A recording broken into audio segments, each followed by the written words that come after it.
Hello बच्चों, कैसे हो आप लोग। अब जो लेटेस्ट अपडेट है जो सीबीएसई के एग्जाम्स को लेकर, वो अलग अलग स्टेट गवर्नमेंट की अपनी अपनी प्रतिक्रियाएं आने लगी हैं। आज के हाइलाइट्स ये रहेंगे इस वीडियो में। सबसे पहले तो मैं ये बताऊंगा कि दिल्ली गवर्नमेंट की इसे लेकर क्या प्रतिक्रिया है, प्लस अब इस पे मैं क्या करने वाला हूं, अब मैं क्या कर सकता हूं इस सब चीजों पे, क्योंकि अब एक्शन लेने का टाइम आ चुका है।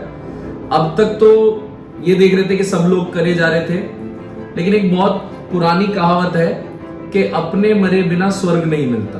यानी अगर आपको जन्नत पानी है तो मरना खुद पड़ेगा। तो अगर मुझे खुद ही इन चीजों पे देखना है तो अब मैं क्या क्या एक्शन लेने वाला हूं, आज की वीडियो में मैं आपको ये बताऊंगा क्या क्या एक्शन मैंने प्लान किया, हमारी टीम क्या प्लान कर रही है इस एक्शन को लेकर, वो बताऊंगा। प्लस दिल्ली गवर्नमेंट की हाईलाइट। तो दिल्ली गवर्नमेंट की हाईलाइट ये रही इस मीटिंग को लेकर। दिल्ली गवर्नमेंट का कहना यह है कि हम जीरो एग्जाम पॉलिसी पे बिलीव करते हैं। हम लोग नहीं चाहते कि एग्जाम हो इस सिचुएशन में, क्योंकि जब केसेस कम थे तब हमने मार्च वाले एग्जाम पोस्टपोन करके मई में कर दिए थे। लेकिन अब केसेस जब इतने हाइप ले चुके हैं, अब ब्लैक फंगस भी आ चुका है, व्हाइट फंगस भी आ चुका है, और अब हम बच्चों के साथ खिलवाड़ करें तो वो ठीक नहीं है। Delhi government zero exam policy पे बिलीव कर रही है। जैसे आपने छत्तीसगढ़ का सुना, उन्होंने अपने एग्जाम पॉलिसी अलग करके और अपना ओपन बुक सेशन ले आए। तो ऐसे ही दिल्ली गवर्नमेंट भी इन सब चीजों पे काम कर रही है। दिल्ली गवर्नमेंट का कहना यह है कि हम इस पॉलिसी पे काम कर रहे हैं कि पास्ट 4 साल का रिकॉर्ड देखते हुए बच्चे का रिजल्ट एनालाइज किया जाए और उस बेसिस पे बच्चे का रिजल्ट फॉर्म किया जाए। और जितनी भी नई नई न्यूज़ आ रही है, मैं देख रहा हूं उसे न्यूज क्या आ रही है, क्या चीज उस पर काम कर रही है। लेकिन दिल्ली गवर्नमेंट का यह भी कहना है कि अगर हम जो रिजल्ट एनालाइज करते हैं पिछले 4 साल में, अगर कोई बच्चा उसे लेकर सेटिस्फाइड नहीं है तो उस पर पूरा अधिकार रहेगा कि वो उस रिजल्ट पे सेटिस्फाइड ना होके ये कहे कि मैं एग्जाम देना चाहता हूं और जब भी पॉसिबल होगा एग्जाम कंडक्ट कराए जाएंगे। ऐसा दिल्ली गवर्नमेंट का कहना है कि वो एग्जाम कंडक्ट कराए जाएंगे। और मुझे भी ये चीज प्रॉपरली बिल्कुल सही लगती है कि एग्जाम किस बेसिस पे कंडक्ट कराए जा रहे हैं, कि पिछले पास्ट एनालाइजेशन बिल्कुल सही है, और जिसे समझ नहीं आ रहा वो प्रॉपरली उस चीज को समझते हुए काम कर रहा है।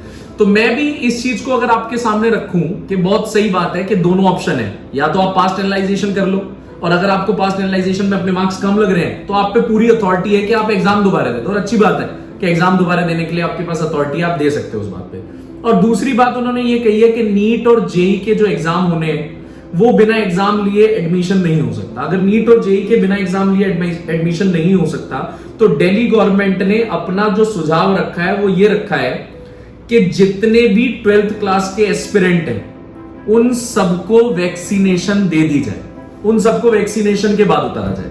पूरे देश भर में 1.5 करोड़ बच्चे जो हैं वो 12th क्लास के सीबीएसई या जो भी अदर बोर्ड्स के एग्जाम देने वाले हैं।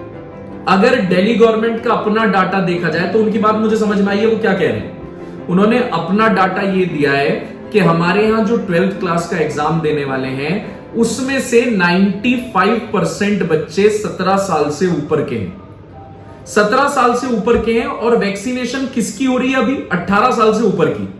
18 साल से ऊपर की वैक्सीनेशन हो रही है।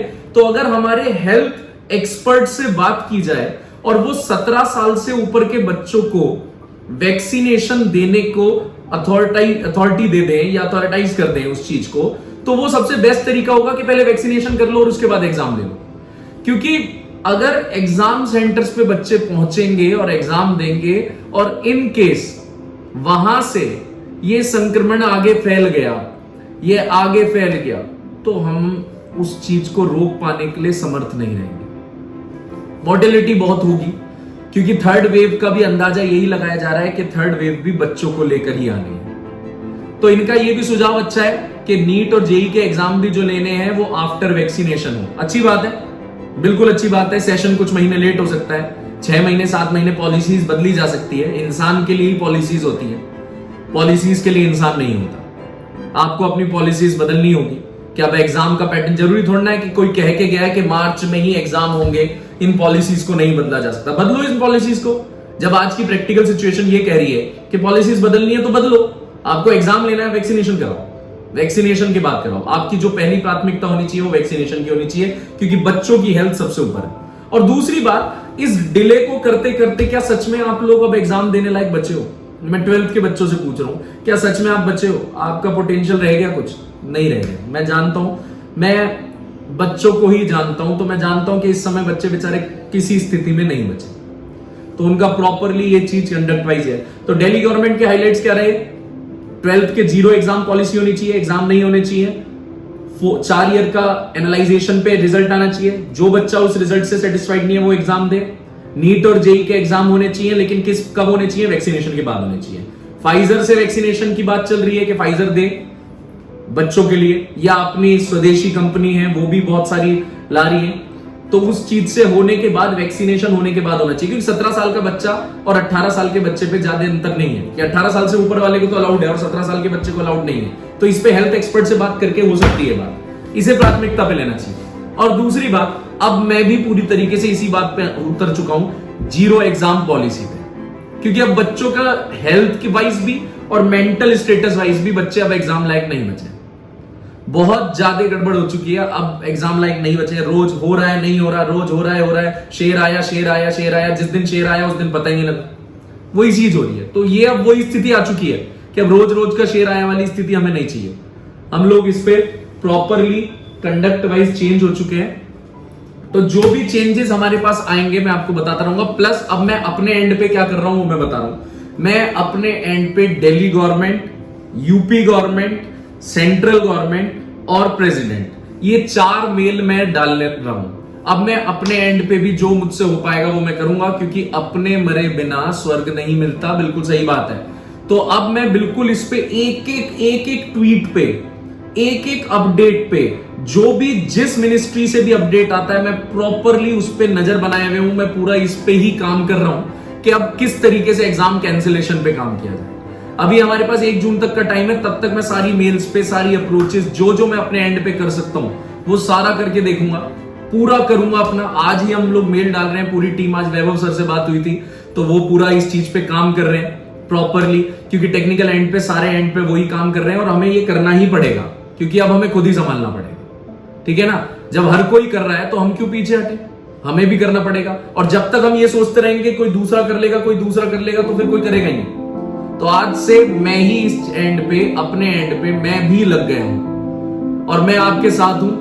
ठीक है, आपका भाई आपके साथ है और प्रॉपरली आपके साथ लगा हुआ हूं। पहले मैंने Delhi government, UP government, central government और प्रेसिडेंट 4 मेल्स का फैसला किया।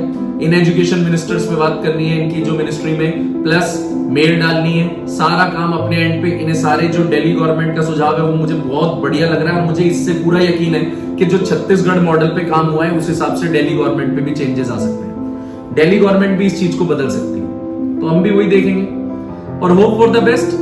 जो भी अपडेट होंगी मैं आप तक लाता रहूंगा। स्कोर हाई की फिजिक्स चैनल को सब्सक्राइब कर लो, अपने जितने फ्रेंड्स को भेजना चाहते हो भेज दो, क्योंकि जितने लोग मेरे साथ जुड़ेंगे उतना मैं और मजबूत होऊंगा और इस पे काम करता रहूंगा। तो जितने लोगों को आप भेज सकते हो भेजते हो। और पॉलिसी #0 एग्जाम पॉलिसी को ट्रेंड करेंगे, इसे ट्वीट करके ट्रेंड करेंगे #0 एग्जाम पॉलिसी। ठीक है, तब तक बने रहिए और अपना बहुत ज्यादा ध्यान रखिए, जरूरत है।